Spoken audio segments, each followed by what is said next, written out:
Hello, Internet! Gino, that Pinguino Greco here again with another episode of Deep Listens. I'm trying different pitches when I do the little introduction. Yeah. See. And I'm joined by Billy Partyboy Rothert. That's my name, but only when we're on a road trip playing video games. It really doesn't apply anywhere else. That is true. And we are also joined by Peter Ty $ Busby. I mean, he's the sixth best member of Fifth Harmony, but when you're compared to Fifth Harmony, that's still pretty good. You're basically the Green Ranger of Fifth Harmony. Yeah, they bring him in for a cameo when they need a little extra something. You don't know exactly where he lies. He could be. Is he a good guy? Is he a bad guy? We don't really know. He's just Ty $. It's who he is. Exactly. So, for today's special episode of Deep Listens, we're going to be talking about, we actually went on a road trip recently, all three of us, a somewhat video game themed road trip for my coming wedding. So, with that in mind, we did a number of game themed things, and I figured we could recap some of them because they are either experiences that are becoming increasingly common or ones that I think you can only really do on a road trip with buddies. And let's see how that experience went, what people liked, didn't like, and what advice we could give to maybe listeners who might be considering similar engagements. Not necessarily engagement, but you know what I mean. We should be clear here. This was a nerd bachelor party. That it was. Let's not put up any like false airs. This was definitely a nerd's bachelor party. I think the most alcohol anyone had in one sitting was 3 beers, and that was you, Billy. I think it was you. They were hard cider because I don't really like beer. Yep. And as if we needed more confirmation that this was a nerd bachelor party, that was hard cider. It is. I don't really like beer. Got it. In my own defense, I prefer dark liquors, and they just didn't serve anything. They did not serve wine or liquor at all at this point. I mean, yeah, I guess you should. So much better if you had 3 wines.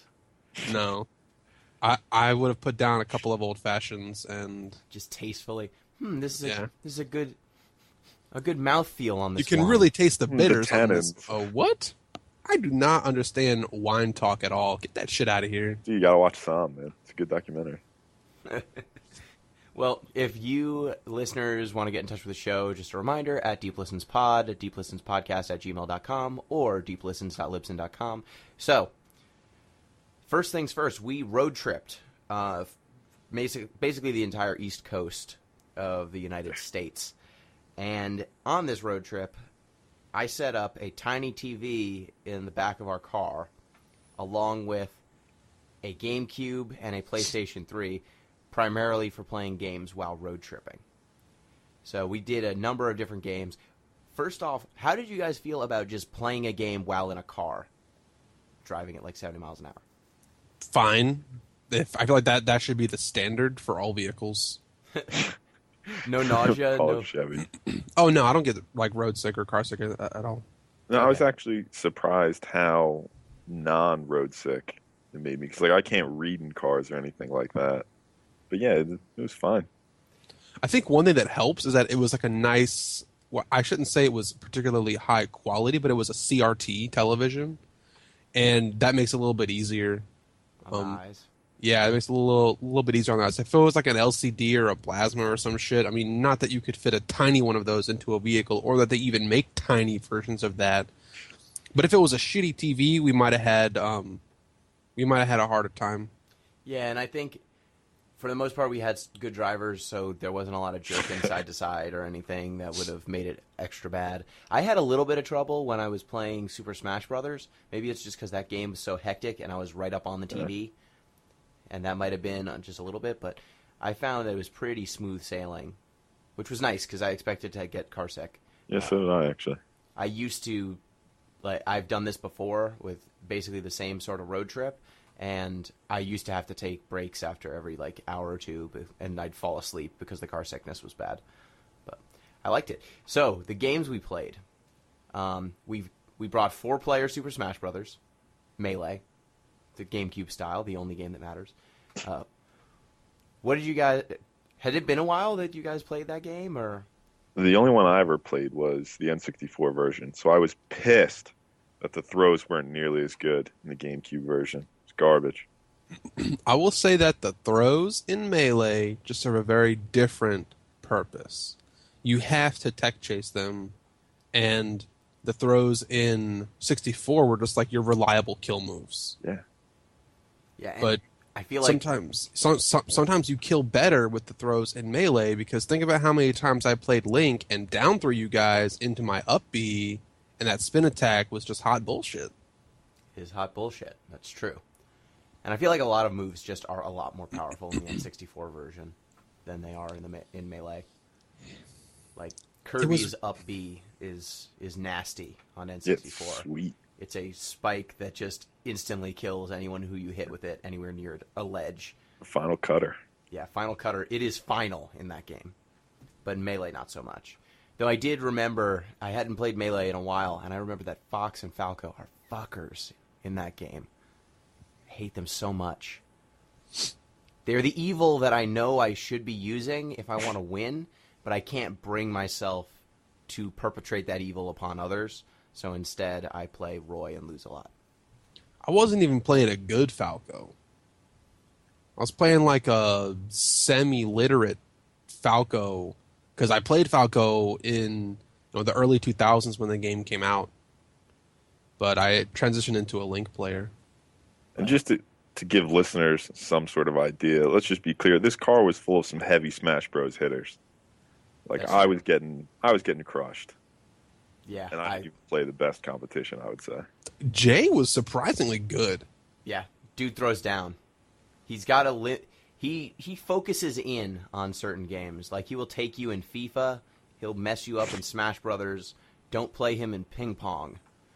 But then if you get him where he can't swim, he tends to not be so good, which is nice. He doesn't have that breath. That was a metaphor, right? Because I remember seeing him in the pool. Yeah, he can swim. If you take him out, that was a metaphor. Take him out deep where he can't swim. Drown him. You don't know what these Street Fighter buttons are. You're done, Joe. But yeah, we had some ringers in Super Smash, and at a certain point, I decided I was just going to be Kirby and try and walk people off the ledge. That's where I was at, which, even if I only do it once, it was really fun. Still pretty sweet, yeah. It's still pretty great. So, other games we played, we got, I guess, Pete, you and Xander played Mega Man 9. Yeah, we played Mega Man 9 for a while. And Mega Man 9, I'm going to make a similar point about some of the Barcade games later on in the podcast. But I'm not convinced Mega Man 9 is supposed to be fun. I don't know if that's necessarily the point. I think it's an exercise in trial and error. And then at a certain point, like, oh, I guess I win. Awesome. I shot that Hornet Man until he was dead, and now I shoot Hornets. Yeah, and shooting Hornets is boss, by the way. Everybody should start with Hornet Man. But yeah, I mean, it was good to just sync. Like, because you got to think about it. For a road trip, one of the problems is you just got to eat up clock at a certain point. And Mega Man 9, because it is a trial and error game, it's nice to just sync time into it. It's quick restarts. It moves fast. Mega Man 9 is a solid choice for a road trip game, beyond the fact that it is single player.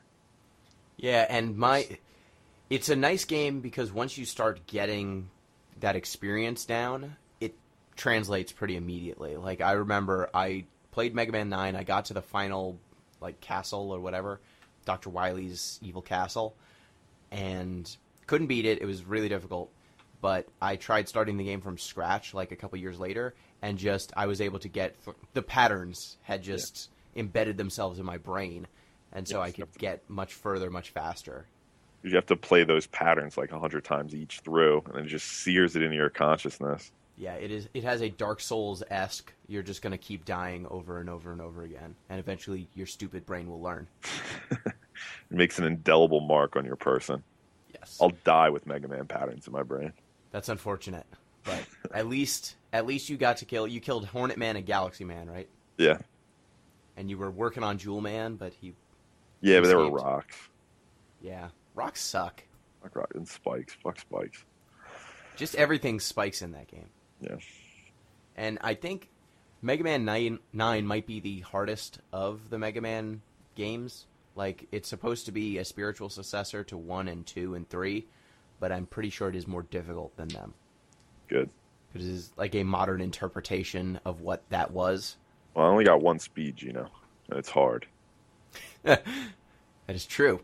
So, other games we played. Speaking of 9, I guess, we also played Final Fantasy 9. Gross. While I would say Mega Man 9 is probably a pretty good game to play on a road trip because it does have intelligent ways to sink your time into things with problem solving and quick replayability, or you can pass the controller for someone from one level to the next. Final Fantasy 9 is everything that Mega Man 9 isn't. It's convoluted, and the story is kind of okay, but that's its best quality, a kind of okay story. It's Billy, fight mechanic. Are you just pissed that you couldn't master the jump rope simulator? About that? I'm salty a little bit about that, but there's a lot of other things that a person can't master in one road trip, and I did put probably 7-8 hours into that game straight, and I found that Final Fantasy IX has merits. It's not an utter shit show like Final Fantasy VIII is. Final Fantasy VIII has merits. They're just very different merits. I actually enjoyed Tetramaster as a game. I don't know what the purpose of it is. I mean, I'm sure you probably get some cool items later in the game for being good at Tetramaster, but I'm not going to spoil it for you. Tetramaster, was pretty fun. It's like a mini game mode inside of Final Fantasy IX that is a card based, basically a tabletop card game. That was pretty legit. I'll say that the combat was just kind of the run of the mill Final Fantasy in general combat. Final Fantasy IX has run of the mill Final Fantasy IX combat. What? Heard it here first. What I meant to say was it was just the same as any other of the recent Final Fantasy games. You pick your party, line them up. They have different attributes. You use them to kill the guys on the other side of the screen. Kill them dead. Yeah. There wasn't a junction system. That was cool. I didn't have to learn a junction system from the first minute of the game. Yeah, that's a strong plus. You just kind of equipped items, and they were either good or not good. But sometimes they're good in ways you don't understand yet. Sure, fine, whatever, man. How far do you think I got through that game, percentage-wise? Like 15%, 20%? 10. How many discs are there? There are 4. But there are 4 discs. The 4th disc is mainly just the final dungeon. Okay. The first 3 are 90% of the content. I would say in the 4th disc, there's a couple of things that unlock when you get to that point, but they're not like super duper difficult or involved. Billy's probably, well, I don't know if he's right in his Final Fantasy IX criticisms. I enjoy them because Gino doesn't. But he is right that JRPGs or just RPGs in general might be a tough choice for a road trip game. Like, we had multiple systems set up, so it wasn't really a problem necessarily. But if you were just looking at sort of one system for your whole car, Final Fantasy IX might not have been the best choice.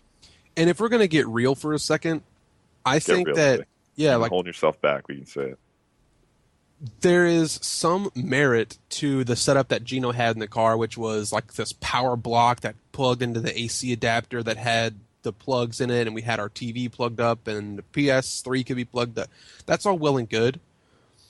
But as long as you get a computer to be able to charge in your car, which is pretty easy nowadays, just get emulators.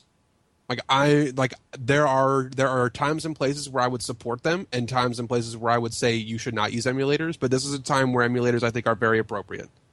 Get some N64 emulators, throw a couple cool ROMs on there, and you can just play some fun games while you're road tripping. I feel like at that level you're not infringing super hard on the game industry by popping a couple of Game Boy games or N64 games onto your laptop so you can get through a road trip without killing yourself. Or you can buy a CRT TV that plugs into your AC, your lighter thing on the dash of your car, and then you could get an AC adapter for your just base power source, and then you can be playing it for realsies. I mean, if you're going to go that far, you might as well just get 4 Nintendo 3DSs and sync them all up in a multiplayer game that you all had to purchase. And that's $700. That's a really good idea. You know what we should have done? We should have played Final Fantasy Crystal Chronicles on the way down. All of us with our own Game Boys. How about we Okay, that's Don't fucking do tough. that. Ever again. Let's Yeah. never speak of that again. Yeah, that sounds pretty good. I spent so much damn time on that speed run, and we just couldn't fucking beat the final boss. I put the team on my back, though. I'm not gonna say you didn't put a lot of work in, because that you did single-handedly man up on the final boss in an unwinnable fight. I put the team on my back. Wait, you still lost though? So the boss has like His back 7 wasn't final strong forms. enough. It feels like a yes or no question. Like you lost. I killed like 2 of him. He Again. lost. Like, he lost. Yeah. So I mean, you put Lost. some of the team on your back. I The didn't be- give up. Got too The heavy. best strategy we came up with in that fight was 2 of our players just like hiding, and Gino would just smack it a bunch because he had the highest base physical damage. Because for some reason I could not figure out how the speedrunners addressed the final boss while they were so underleveled. They addressed it with violence. I guess they did, but there Like must all have been some problems sort should of be addressed. tactic. There was probably some sort of tactic or magic combination that weakened its defense. I don't know, but I didn't figure it out. I didn't research it enough. This is partially my fault. And then Gino took it upon himself instead of giving up and doing something different when it was like 2 o'clock in the morning. He said, "No, you guys, just all you have to do is stay alive so that you can heal me if I fuck up and die, and then I'm gonna deal all the damage, and it's only gonna take 3 hours for me to kill this final boss because I deal 0.1% of its health per hit." This is how Kobe plays Final Fantasy. I put the team on my back. And then you got crushed under a fucking meteor because your back wasn't strong enough. There were a lot of them. That's weird. There See, was only one boss, and it pooped on you. We didn't even get to its final form. There were like 5 forms. There's so many forms. I always thought Final Fantasy was about, chasing your dreams or some bullshit. I didn't realize it was all about making excuses for your failures. If Gino hadn't failed, we would have opened the door to remembrance using the key of recollection. Wait, is this Kingdom Hearts now? Yeah, it What the hell is. you guys Yeah, it is. You go through a magical shiny door, and you open the key of remembrance. The heart of worlds. I'm The heart of losing track now. Awesome. I'm losing track now. Well, don't play Final Fantasy Crystal Chronicles on a road trip, I think is the takeaway here. Just don't play it at all, would be my takeaway. But That's not what our podcast said. But What you want to do is find some good game that has the lowest learning curve, that is just basic, just fun to play, and can have multiple players. But don't get caught into a trap of like a Mario Party kind of thing. Like that's not what you want. you Mario know what? Kart 64, fine, yeah, great. If you were, Mario- say, the type of monster that wanted to play a 50-turn Mario Party game, trapping a bunch of people in a car and then saying we're playing 50-turn Mario Party Go would be a pretty good way to do it. yeah, then you're a sociopath. It's true. Then you're a sociopath. So, Billy, it was your first Final Fantasy IX experience. What were your takeaways early on? It was not my It was not my first Final Fantasy IX experience because you had played it before, and I was around when you did that. We did a deep look on it, way throwback before Deep Listens even started. Yep, that's true. And That's I had the emulator before I accepted this challenge of you. So that said, I still think it's just a Final Fantasy game. I haven't appreciated anything that it did particularly well. I played some other Final Fantasy games that, along the main lineage of Final Fantasy. I played Final Fantasy VII. I played Final Fantasy X. Those are 2 pretty popular, sort of like high-profile Final Fantasy games. I also played like Crystal Chronicles and Final Fantasy Tactics, and I've had some Final Fantasy background, but this one just didn't really do anything fancy or special or unique for me. I'm glad you're here, Billy, because every media empire needs a Skip Bayless. I've learned this. We all I don't need get a person. the reference. We all need someone to say the things that other people shouldn't. Provide context. He throws a lot of hot takes. He's the guy who's still like, LeBron's not that good. He's a phony. Yeah, he won he won that playoff game. He won that series. He might be another time champion. But think of how many times he lost in the finals when he was a teenager. Now what? How good is he really? What about the other guys on his team? He doesn't say it in that voice. Yeah, I was gonna say you made him sound a lot more badass than Skip Bayless actually is. No, but that's his takes tend to be like, the Dallas Cowboys this year are going to have the greatest team ever assembled by man or God. Let's see how they do this year. I'm pretty sure I'm not that, but I'm pretty sure that I have to give a little bit of credit to Final Fantasy IX because I didn't experience all the game. I mean, you got out of the first dungeon and the first level. I Went to the first town. I saw more than just the tip of the iceberg, but I didn't get the full meal of the game. Like I was, I had already sat down, ordered my drink, appetizer came and went, and I get a lot of mixed metaphors here. Still waiting for the real like meal. Bayless. But yeah, I feel like I got a good bite of Final Fantasy IX, and I can still sort of judge the game based on 8 hours of experience. So, Billy, if I got out of the Great Deku Tree in Ocarina of Time, would I be an authority on saying how good that game is? I think if we're going to draw comparisons, like how far did you say I got through Final Fantasy IX? Like, honestly, you say only 10%? Yeah, you can't do any side quests yet. You've been to the first town. I think you got to the second town. I met Sid. You met Sid. And then I was running around. No, I did one other thing after that. I can't remember what it was, though. I flew through a gate. That's before you get to Limblom. Oh, okay, never mind. That's before you meet Sid. So you're like 10%, 15% through the game. You barely have. You haven't met. There's 8 people in the cast. You've met 5 of them. So you're barely even into the game. Who are the people that I met? You've met Zidane, Vivi, Garnet, Steiner, and Freya. Yeah. Yeah, okay. There's still another 3 you need to meet. Yeah. Okay, so that said, I would go, let's just pretend that we're going to draw comparisons to the greatest game ever made, Ocarina of Time. I would probably put you, like, in Kakariko Village and have some side quests done. Yeah, so then you're not there yet. You're not at that point of Final Fantasy IX yet.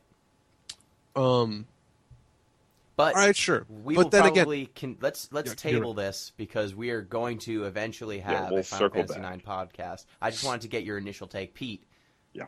What was your initial take from kind of half watching and falling asleep? Yeah, I fell asleep a lot. Just seemed like another JRPG to me. I have no experience with Final Fantasy really beyond the things we've done for this podcast. I don't know anything about it. I don't really care about it all that much one way or the other. If we look at Billy and Gino on opposite poles, I'm not supporting either at this moment. But yeah, it seems fine. I'm going to do You're the Switzerland of this podcast? Yeah, at least Final Fantasy related. That's fair enough. So, other games we played in the car. We played some Silent Hill. It was spooky. That game's pretty spooky. Super spooky. That game's controls don't hold up very well to modern contexts. Which one was it? Silent Hill 1? Yes. Like OG Silent Hill? The Silent Hill. It's a tough one. That's another tough road trip game, too. At least if you wanted, like, full audience participation. Yeah. The multiplayer... What multiplayer games? We played some Street Fighter, Third Strike, and Street Fighter 2. Those were fun. I mean, they're okay. 2 players instead of 4. We played, like, Custom Robo for half a second. Which is, like, all you need to play. If anybody's considering playing Custom Robo, half a second is all you really need. Nah, you need to make a robot, and you got to give it a dragon cannon on one of its arms. It's pretty sweet. No. No? Okay. So, once we got done with the road trip, or after we arrived the first at drive, our location, first leg, we one night went to a barcade. Yes. So if you have never heard of a barcade, it is a bar that is also an arcade. Many of them will... It's not like a Dave & Buster's because you're not getting tickets. You're not cashing stuff in. It's usually... At least all the barcades I've been to have been a bunch of arcade machines set to free play with maybe a cover or like a drink limit, to make sure that you're paying to be like there. a drink minimum. Yeah, a drink minimum or something. This one in particular had like you could rent out any game and go to a little pod with couches and controllers and systems set up, and you could just play that game there as long as you had 2 drinks per hour on your tab. Which is fair. 14, probably 14 to $15 an hour. And I mean, on the beers. If you think about it, if you're going to be at a bar and socializing and getting drinks anyway, you're not actually paying that much more. I mean, I think the drinks themselves might have had, maybe they were a little more expensive, but I can't judge very because they only had beers or beer type drinks because I preferred the cider. But if they had mixed drinks like highballs and stuff, it would have been cool to know what their prices were for drinks and how they compared to other establishments that I've been to. Because if they charge a little more for the games, if they charged more for the drinks because you were playing games, I wouldn't be so down for it. But if they just said, "Oh no, you're just buying drinks, and as long as you keep buying your regularly priced drinks, you can just keep playing games," I would be way cooler with that. Yeah, and I think because this place served primarily microbrews, it makes it kind of hard to know what the price point should be. Because it's a lot of beers that you have never seen before. And it's like, are they overcharging me? I don't know. It's not like this is Miller High Life, so... Champagne and beers. Had some Miller High Life. Yeah. In their defense, we don't quite know what the licensing is for an establishment like that. Yeah. I'm not sure if they can get the same licensing as a bar. Because they didn't sell food there. I don't think they sold food at that place. Is that correct? They did not, that I saw. Yeah, I'm pretty sure. I might be only knowing the licensing from the state where I live, but I'm pretty sure if you're going to sell like liquor and wine and stuff, you need to also sell food.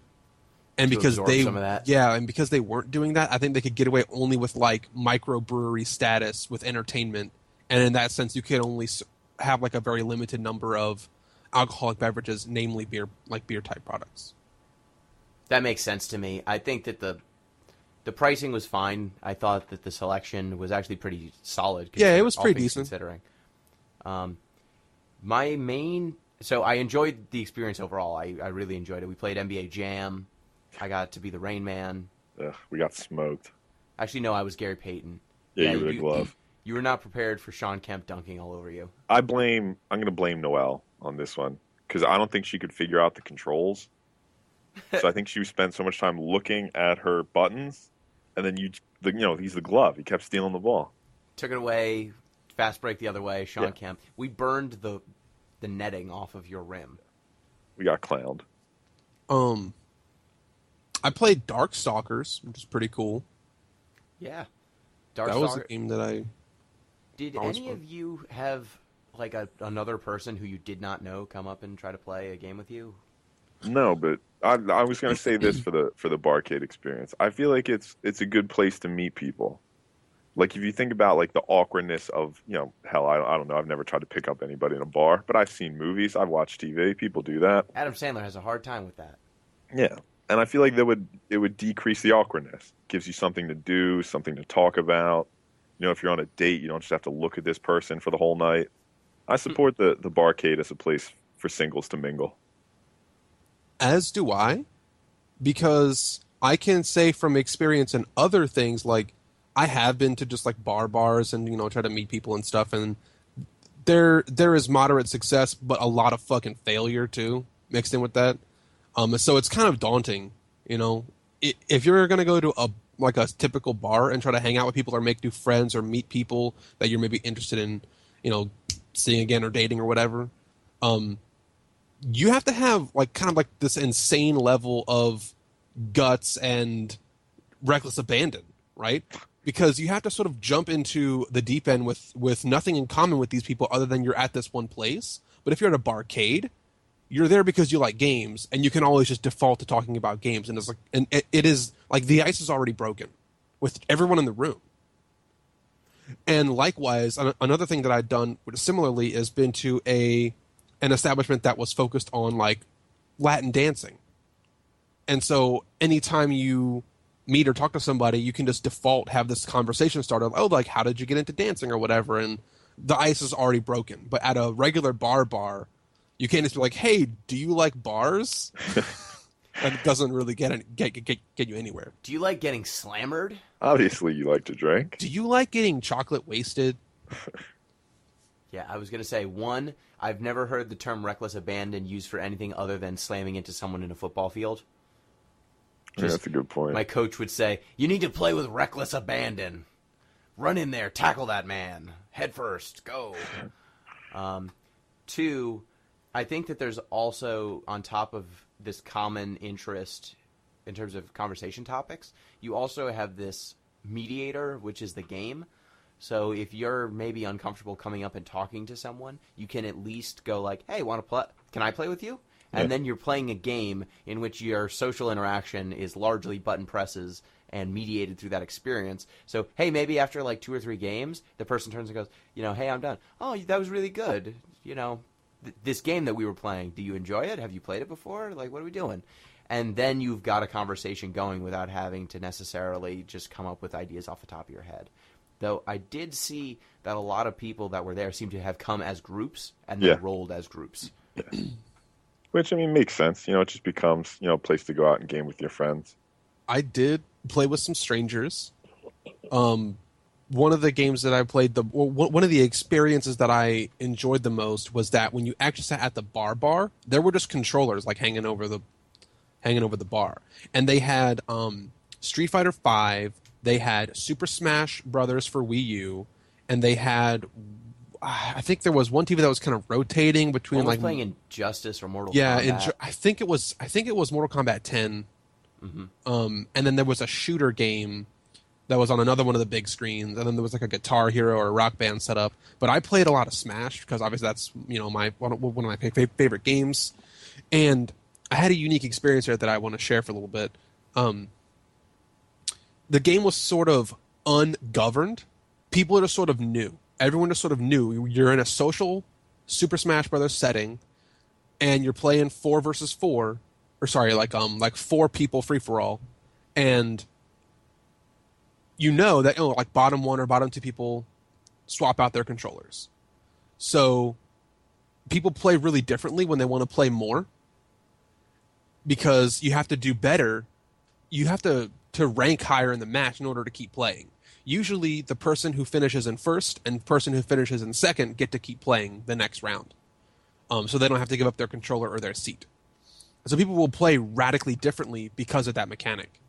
And I played maybe like 12 or 15 matches and only did not come in first place once. Now, I'm not bragging on myself. I'm using Seems this. like you are. No, I want to get a different point across. I willingly gave my controller up to people because I realized that I was changing other people's fun. Like, I was changing the dynamic of what was happening. Talk about PAX. Gino and I went to this room where there was a similar arcade setup. There was one guy playing Street Fighter V, and everyone else was also trying to play Street Fighter V because the game was still kind of new. They had a fight stick set up on an arcade, and we all kind of wanted to just play some casual Street Fighter without having to go into the pit. There was a Street Fighter pit basically where there was rows of machines. Just a cesspool of people, and that was fun if you had the in a good way though. Yeah. No judgments on those people. Yeah, it's fun if you want to go down there and sort of be isolated from the rest of the convention.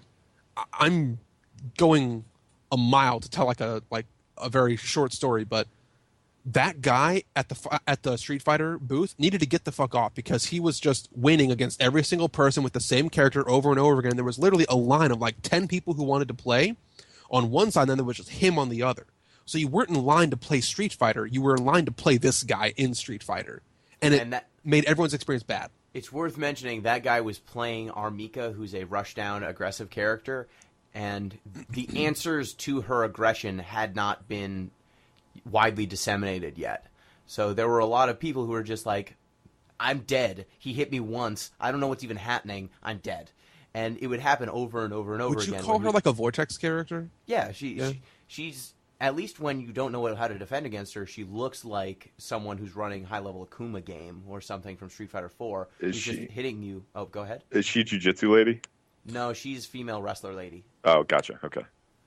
Yeah, so the thing with her is that her moves have a lot of her moves have weird properties. She can call in an assist character like from the top rope or from off screen. And so if you don't know what's going on, she'll kill you and stun you in a game with very low stun thresholds so quickly that you feel like, did I even play? I actually was the closest person to beating that dude.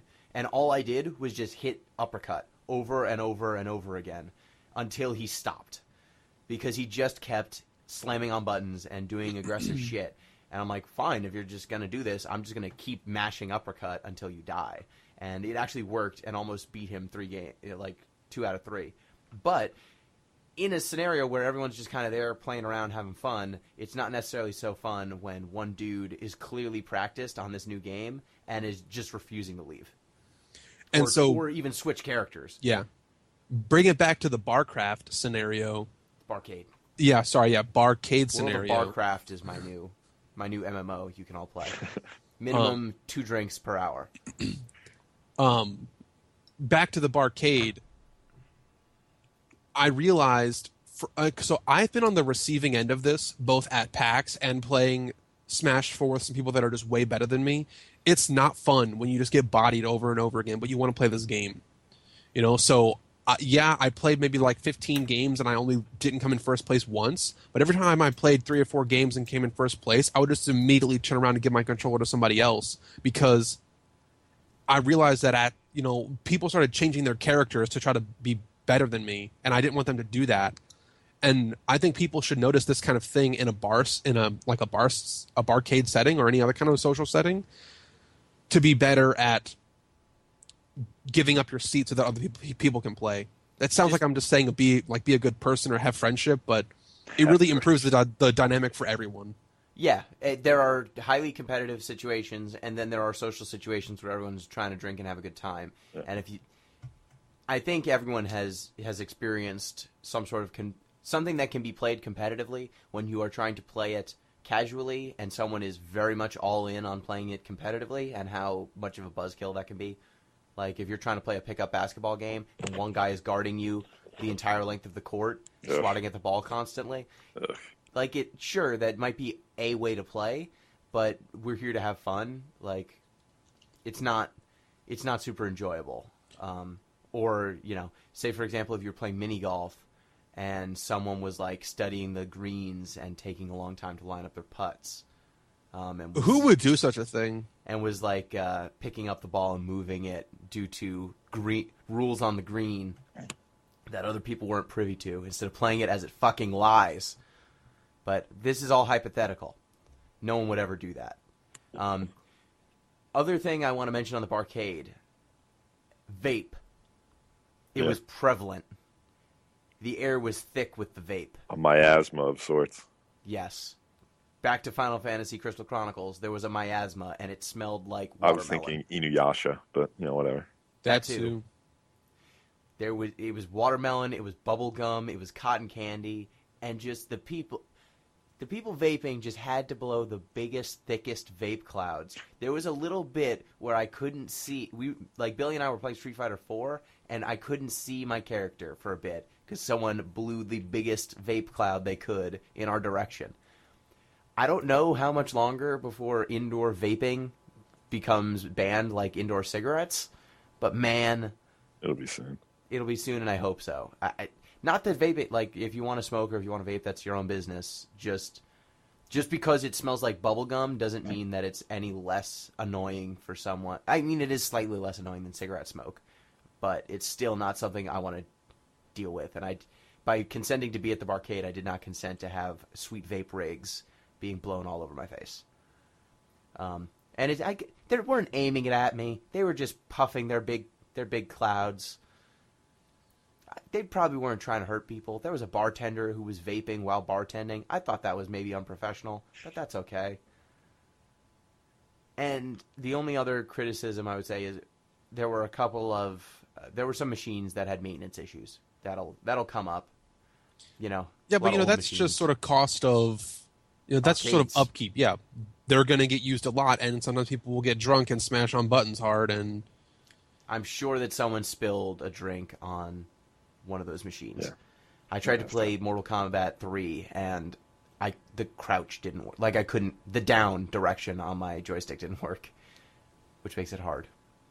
I spent most of my night hanging around Miss Pac-Man and winking suggestively at the female patrons. But when I wasn't doing that and I was playing other games, I wasn't convinced, or I'm not convinced that old arcade games are supposed to be fun. I think that the primary impetus is to take your quarters. They're designed for business. maximum capitalism. Yeah, I don't quite understand the nostalgia for old arcade games, at least amongst people who weren't around when they had their heyday. Because I'm not convinced. Like, I enjoyed some of them, but a lot of them I wasn't convinced they would have been fun in a situation where they were dependent on my quarters. Yeah, I think a lot of the nostalgia for arcade games comes from, well, one, some of them have good design. Like, they're actually fun games unto themselves. And at the time when they were popular, the games that people were getting at home couldn't compete graphically and sometimes design-wise with games that were in arcades. And then the other thing is, those were one of the first games where your skill in them was actually a value. Yeah, because you could play longer. Monetarily. Yeah. Because you could play longer and get further. So it was one of the first... It was a style of game that really rewarded expertise in a very visible way. And so I'm sure if you were able to get through Gauntlet on like $1 instead of $30, you'd feel like some sort of genius mastermind. I don't think it's possible with Gauntlet, but with some games, if you get through all of Pac-Man on a quarter, that's really cool. I would think. I can't. I sure as heck can't. I can't get through Pac-Man Jr.'s 3rd level. Yeah, I could barely get through, I think, the first 2. So is there anything else we want to cover? Because that was most of our video game experience. We went kayaking. We saw manatees. Yeah, that was pretty cool. I love manatees. Your fear of butterflies was a problem? There's so many dragonflies. And they kept landing on me. You tolerated it, though. I wasn't going to flip the kayak, as much as I might have wanted to. Inside you were screaming, but outside you couldn't. And we did play mini golf, and one of us tried harder than the others. I'm not going to say who. In his defense, that one person did win, but I mean, at what cost? At what cost, indeed. So, was there anything else from the bachelor party that you guys would like to call out? Shout out to Toya if she's listening to the podcast. We met a nice woman and she played volleyball with us. Volleyball with us, yeah. It's true. Shout outs to not being active during midday. Yeah. You don't want to be out and about at midday. In Florida. In Florida. I don't know. I really dig just like the stuffy, humid vibe. I don't know what it is, but yeah, I do very well in like sauna atmosphere. So I like it. The summer in the South, I feel like that's just what you get. That plus just like, random storms. Yeah. Yep. Random storms, lightning everywhere. Yep. And so just circle back to mini golf for a hot second. I was sort of preparing an elegant defense. Do it. For you guys that are just being haters. I just want to hear count the rings. But Michael Jordan doesn't have to apologize for how he got the job done. He punched Steve Kerr in the face and nobody said anything. It's just, look, did anyone else in the group like have a 20-year like golf experience under their belt? Oh, I think it showed that I definitely have a ton of golf experience with my hitting the ball off of the mini golf course and then back onto it. Yeah, you chipped it back on. I went to golf camp for a few years. So if I talk a lot of game, and I had been talking game, specifically talking shit about the on-resort golf course, and then I was shit at mini golf, do you think you guys would have, give me some shit for that? All right, you were probably in a no-win situation. Like, let's be honest. Like, if I had one, I'm an asshole for being a tryhard, and if I lost, I'm the golf quote unquote pro who can't play mini golf. I feel like the way to solve this was maybe to start your experience with golf a way other than saying that you have a single digit handicap in golf and that golf clubs don't make the man, the skill makes the man. Like, if you had taken different stances initially, you probably wouldn't have gotten crap. Had you maybe like throttled it back earlier, but by the time you got to mini golf, you were already dead. Yeah, the ship is you had made your choice. You had made your bed. And you said things like, I invoked rules that didn't, like, that weren't relevant or not everyone knew. And there's some pretty standard mini golf rules, and I'm not a mini golf expert by any means. I'm just saying, there were times where you're like, okay, I'm going to move this ball. I can move it horizontally, perpendicular to the cup, but not, but I can't move it towards or away from the cup. All right. Like, I've never, this is some mini golf strategy I am not familiar with. Well, look, if it was my turn to hit, if it was my turn to go, and the scenario was Pete's golf ball and my golf ball were very close to one another, such that neither of us could play until the other ball was out of the way.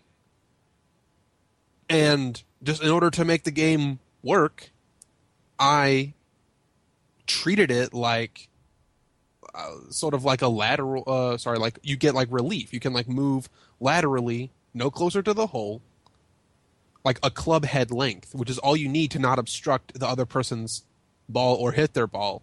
So like that was so reasonable. And did it really change the approach of the putt? No.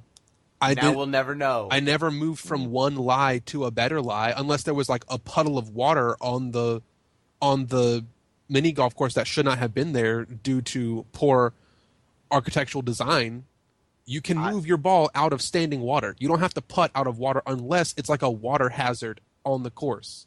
My understanding of golf is there's one rule that governs all others. Play it as it lies. That rule doesn't apply in lots of scenarios. If you are playing golf on a real golf course and your ball lands on the cart path, you are required to move it off of the cart path. Play it as it lies. You can't play off the cart path. You also cannot play from out of bounds. Try and stop me. You're not allowed to. Fine. I hit it out of bounds and then I hit it back in bounds. Because I believe in the spirit and the authenticity of golf as a sport. Gino's a mini golf purist. I'm a purist. I guess there's two things in his life he's passionate about. Final Fantasy and mini golf. And the authenticity of the sport. A radical fundamentalist. Not participating in it, like not watching it, just defending its authenticity. There can be no more than one windmill on any course, but there must be at least one windmill, otherwise it is an illegal mini golf course. There must be at least one hole where you hit the ball into one of several holes, and then it shoots out a little pipe. And one of them is a hole-in-one, and then the rest of them are bad.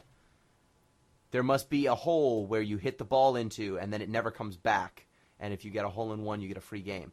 These are the three things. These are the three things that all mini golf courses need. The three laws of mini golf. Yes. And you need a right angle hole. One that's just a right angle. With a block on the side for you to bank off. For banking. You want to talk about some mini golf high-level strat? One. What are the drop charts associated with mini golf? Great. I'm so glad you asked. Usually a mini golf course will have this little plastic thing that you're intended to start your hole on. See, I've never seen that before. This little like plastic mat that has like 3 little drill holes in it, and it's like, oh, you're supposed to rest your ball right here. The tee. The quote unquote tee, that's fine, but you don't have to play off that thing.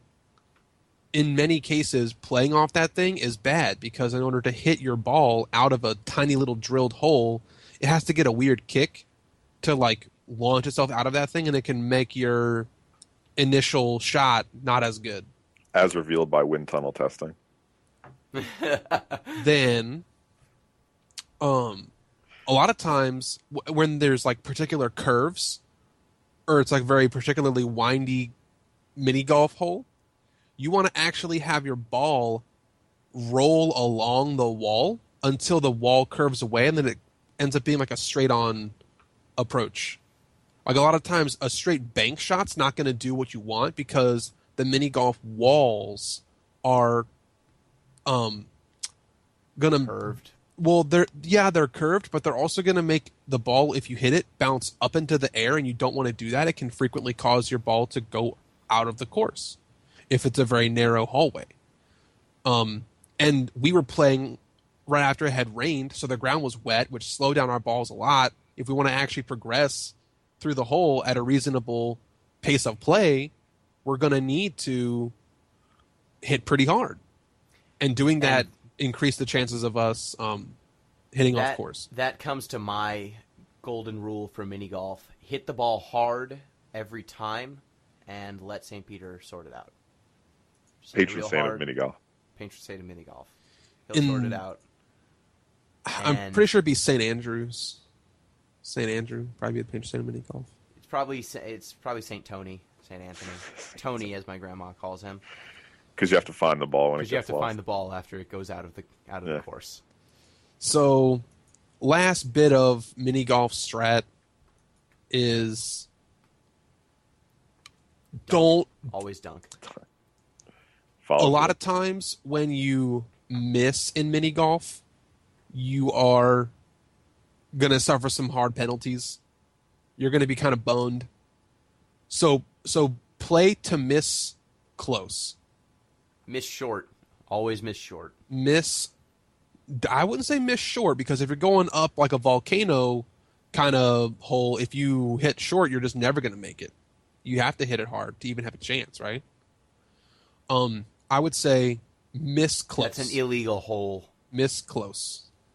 Miss close. So miss better as opposed to miss worse. Yeah, miss better as opposed to miss worse. That's high-level strategy. Yeah. Miss hard. So, I think that covers most of our things. Manatees are pretty cool. We learned that. Gar are the chillest of all fish. Chillest fish. So chill. We learned that. Tilapia are monsters. Sons of bitches. Those invasive sons of bitches. Water parks are awesome. Water parks are awesome. Lightning is awesome. Is a problem for water parks. They don't like it. Bad for business. If you get a thunderclap, it could either be the wave pool kicking up one big wave or lightning that signals you shouldn't be in the pool anymore. It's unclear. That was pretty much the coolest thing, though. Yeah, I think. That was pretty sweet. 7-foot wave after a thunderclap. It was very nice of the park people to let people stay in the pool.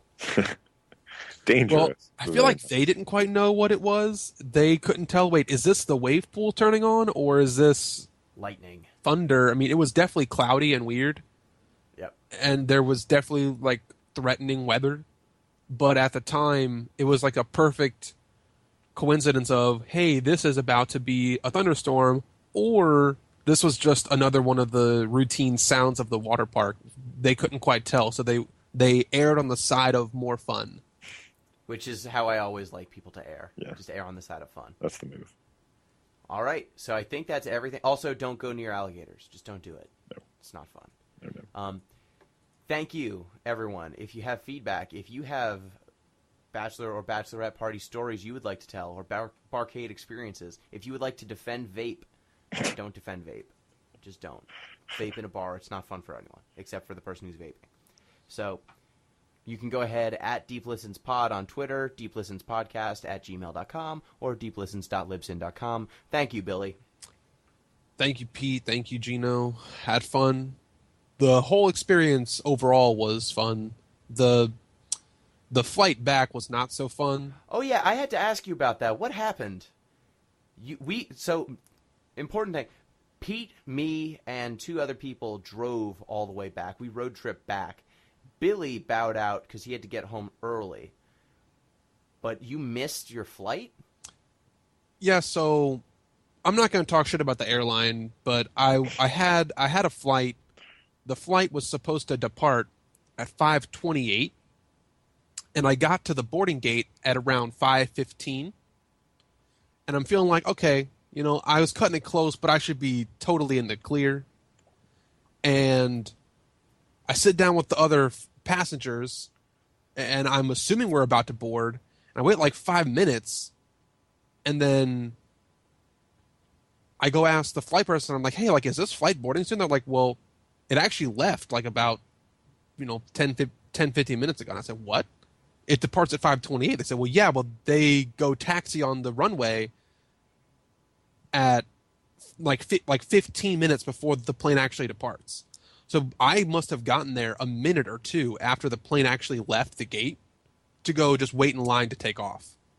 And because I wasn't there 20 minutes before the gate closed, because I wasn't there 20 minutes before departure, but instead like 15 minutes before departure, I missed my flight. Now, why'd you cut it so close to begin with? I cut it close because I had to see a business partner. It turned out to be sort of there was a slight work aspect. There was a business partner of mine in Orlando that I went to go see.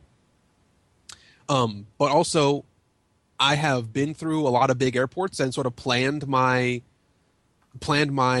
security and my travel and whatever. Like I had to hop an Uber to to get to, like, I had the logistics planned out. I got to Orlando International with like an hour and 20 minutes to get to the gate. What I didn't account for was it was a Monday after everyone had come from Disney and everyone was trying to get through security with like 4 Disney bags. Yeah. So security took like almost a whole hour. I'd say like probably 45 to 55 minutes was my security experience. And then, that's partially on me, because if you're in an airport that you're not super familiar with, like I'd only been through Orlando like I think twice before, and it wasn't at this particular time of the week, so I probably just got boned and I didn't know it. But once again, you were already dead. Yeah. So I guess pro tip to anyone who's flying or traveling, if it's an airport that you're not familiar with, just go ahead and give it a full 2 hours. Bring a book, bring your computer, whatever. Just give it a full 2 hours. Read books is always good advice. So what happened on this flight? I heard that your flight back was an experience. All right, yeah. I mean, I guess I have a couple minutes to sort of fill some cool time. So sit back and relax. Cool story.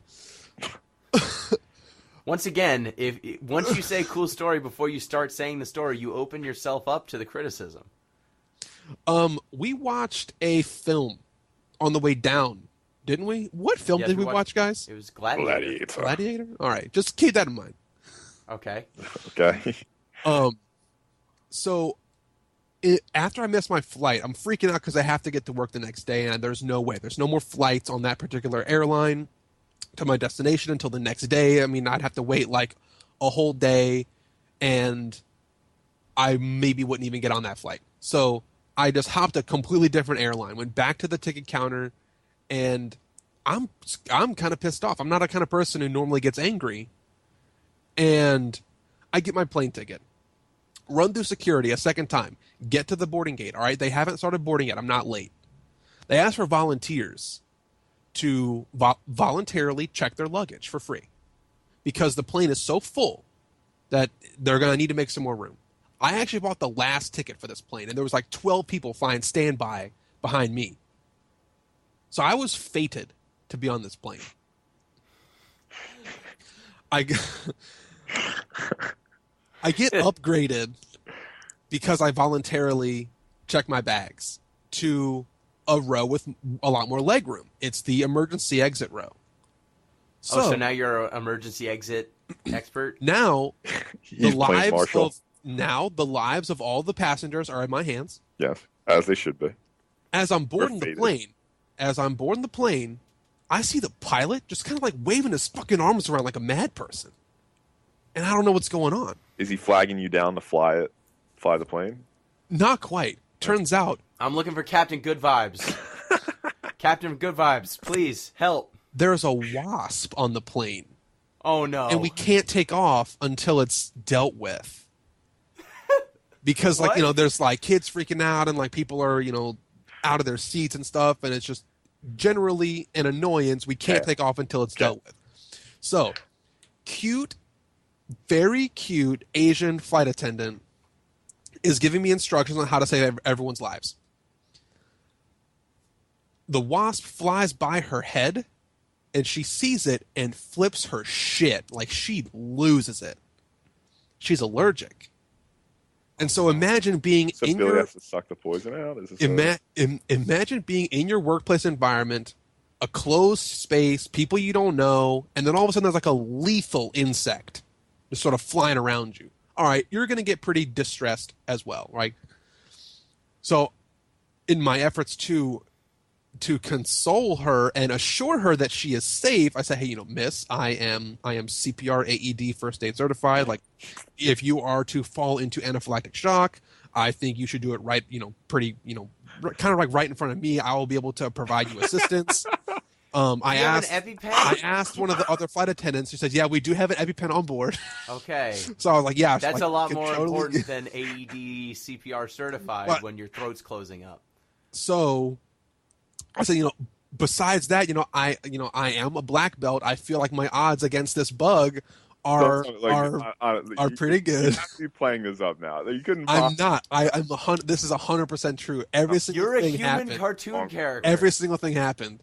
So I was waiting for you to say, and so I threw myself between her and the wasp, and was stung on the back of the neck, as is my role. So there's other old men in the plane just kind of like trying to swat at it with their hats and stuff, and they're just pissing it off, and it's just doing wasp stuff. And I take the explanation manual, which is the closest thing to a rolled up newspaper you can get, for how to save the lives of everyone on the plane. I just sort of wait, sort of body blocking the cute Asian flight attendant.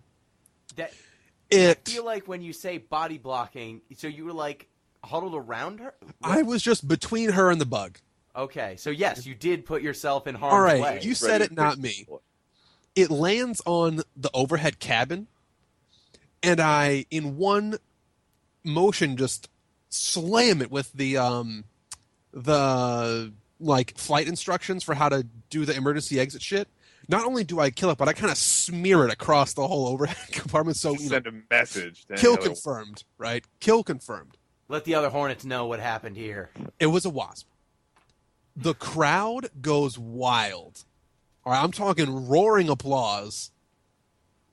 I just sort of dropped the thing, dropped the manual. The other flight attendants were sort of cleaning up the wreckage, and I slowly raise my arms and look across the aisles of the plane. And as soon as there's a pause and I can say something, I just shout. You didn't. Are you not entertained? Are you not entertained? And the crowd just roars again, and after that, the flight attendant whose life I saved, promises me anything I want on the plane is mine, and anything I want on the plane, mine. Okay, great. I get free headphones for the in-flight movie, which was Finding Nemo. Good choice. I get free alcohol on the plane. I ask that flight attendant out to dinner. She's married, unfortunately. I mean, not really, happy wedding and everything. But, I guess you miss 100% of the shots you don't take. Stupid fucking quote. And I knew that's where I was going to go. I knew that was where I was going to go. Quote is so applicable. I thought you would settle at free alcohol and free headphones. No, I did. I asked her to dinner. A mile away. I'm surprised he didn't, when she said, you can have anything on the plane you want, he didn't just go, I want you. That's where I thought this was headed. It took me a minute, but, that was later. I gotta... Oh, look at you. We took a picture. She is cute. That selfie. You didn't lie about that part of the story. So you killed a hornet. I saved the day. And this would have never happened if I didn't miss my flight. Fate. That's true. But this really is a lesson, kids. It's a lesson in serendipity. This isn't a lesson. With less John Cusack. Don't model your life on any part of this story. I think whatever you do. Well, get certified in CPR. Do that. That's a good skill. Get CPR AED first aid certified. That's pretty cool. So I was sitting there, my eyes closed, hearing the buzzing clearly in my ears, and I knew it had landed. It was time to act. See, because there's no more buzzing. It has gone quiet, but too quiet. All has gone quiet, and soon it will be quiet forever. All right, that was like Okay. 10 minutes. That was a great story. Have Thank to you, redo Billy. the outro.